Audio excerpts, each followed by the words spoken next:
மகளிர் உரிமை தொகை வந்துட்டு ஒரு சிலருக்கு கிடைக்கலங்கிற ஒரு இது வந்துருக்குன்னா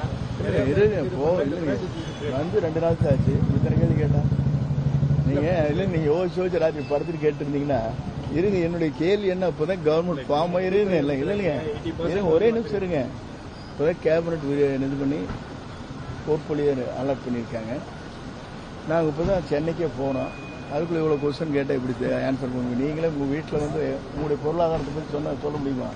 பையனுக்கு என்ன செலவு, பிள்ளைக்கு என்ன செலவு, உங்களுடைய வருவாய் என்னங்கிற சொல்ல முடியுமா? உங்களால நீங்க லாங் டைம் தான் இருக்கு. நீங்க ரிப்போர்ட் சொல்லுங்க பார்க்கலாம். இல்ல ஆமா உண்மையான தான் செய்வாருங்க. அவரை பொறுத்தளவுக்கு வந்து அது இப்போ பார்த்தீங்கன்னா எல்லா நடவடிக்கையும் நீங்க கூர்ந்து கவனித்தா தான் தெரியும். முதல் எடுத்த உடனே அவர் சொன்னது வந்து 200 யூனிட் மக்கள் வரவேற்றார்கள். அது மட்டுமல்ல, மகளிருக்கு பாதுகாப்பு அளிப்பது, போதைப் பொருளை தடுப்பது, தொடர்ந்து அந்த நடவடிக்கை மேற்கொண்டு வருகிறார்.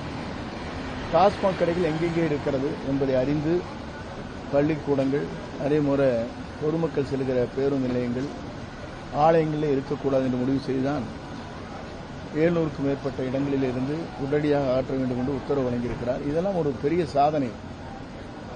பொறுப்பேற்ற உடனே இவ்வளவு சாதனை படைத்திருக்கிற ஒரே முதலமைச்சர் இந்தியாவில் இவரை தவிர யாரும் இல்லை.